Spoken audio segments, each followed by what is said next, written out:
આજે આપણે આપણા ઇતિહાસના એક એવા પાના પર નજર કરવાના છીએ. એક એવું પાનું જે શૌર્યથી, બલિદાનથી અને દેશપ્રેમથી છલકાય છે. જી હાં, આજે વાત થશે શહીદ દિનની, અને એ અમર ક્રાંતિકારીઓની જેમણે દેશ માટે, આપણા માટે પોતાનું બધું જ આપી લીધું.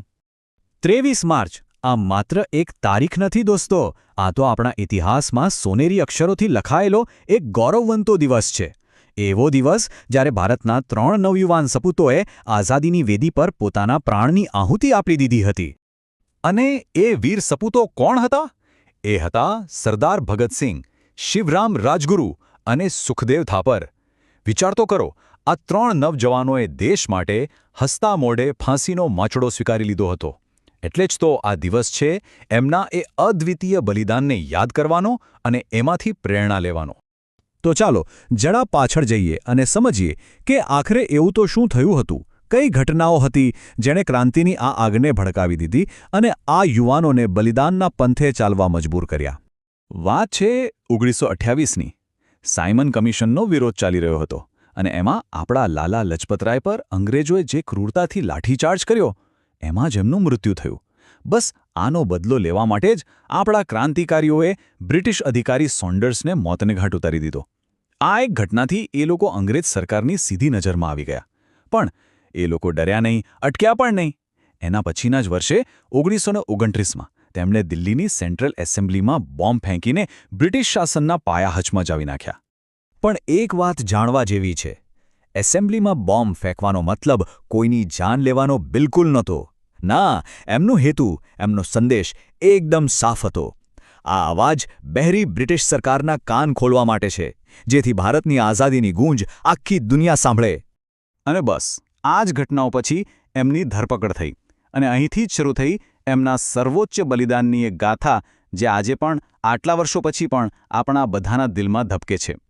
તારીખ યાદ રાખજો, 23 માર્ચ 1931. જગ્યા હતી લાહોરની સેન્ટ્રલ જેલ. ભગતસિંહની ઉંમર કેટલી હતી ખબર છે? ફક્ત 23 વર્ષ.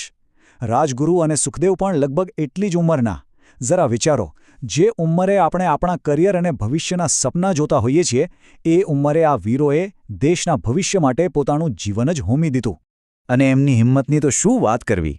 એવું કહેવાય છે કે જ્યારે એમને ફાંસીના માંચડા તરફ લઈ જવામાં આવી રહ્યા હતા, ત્યારે એમના ચહેરા પર ડરનું નામો નિશાન નહોતું. એ તો ગર્વથી, પૂરા જોશથી ઇન્કલાબ જિંદાબાદ ના નારા લગાવી રહ્યા હતા, જેનો મતલબ છે ક્રાંતિ અમર રહો. આ દ્રશ્ય જ એમની અડગ દેશભક્તિનો સૌથી મોટો પુરાવો છે.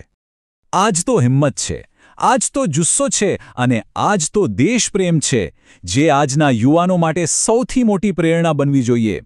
એ આપણને શીખવી ગયા કે દેશ હંમેશા વ્યક્તિ કરતાં ઉપર હોય છે, હંમેશા. તો સવાલ એ છે કે આજે આ શહીદ દિન પર આપણે એમના બલિદાનમાંથી શું શીખી શકીએ, એમની એ પ્રેરણાને આપણા જીવનમાં કઈ રીતે જીવંત કરી શકીએ.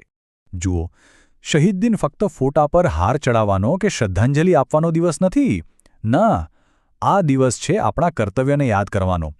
સાચો દેશપ્રેમ છે ને, એ ખાલી સોશિયલ મીડિયાની પોસ્ટ કે પછી નારા લગાવવાથી નથી આવતો. એ તો આપણા રોજિંદા કામમાં દેખાવો જોઈએ. તો પછી આ કર્મોનો દેશપ્રેમ એટલે શું? સિમ્પલ છે. આપણું કામ, આપણી પ્રામાણિકતા અને આપણી જવાબદારી. તમે વિદ્યાર્થી હો, નોકરી કરતા હો કે બિઝનેસ, બસ તમારું કામ પૂરી ઈમાનદારીથી કરો. એક સારા અને જવાબદાર નાગરિક બનો. બસ આ જ શહીદોને આપેલી સાચામાં સાચી શ્રદ્ધાંજલિ છે. તો ચાલો આજે આપણે બધા સાથે મળીને એ અમર શહીદોને દિલથી નમન કરીએ.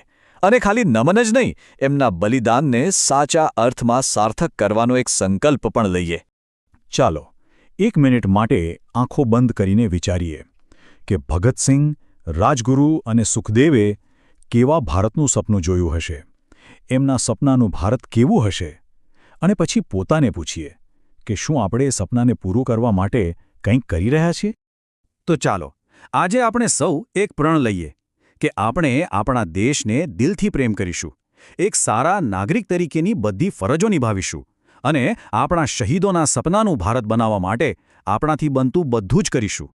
આપણા એ અમર શહીદોને કોટી કોટી વંદન. એમનું બલિદાન આપણને હંમેશા પેઢીઓ સુધી પ્રેરણા આપતું રહેશે. અને હા, જો આવા જ દેશભક્તિથી છલોછલ વિષયો અને આપણા ગૌરવવંતા ઇતિહાસ વિશે વધુ જાણવામાં રસ હોય તો ચિરાગ શિરાસિયા યુટ્યુબ ચેનલને સબસ્ક્રાઇબ કરવાનું ભૂલતા નહીં. વંદે માતરમ. જય હિન્દ.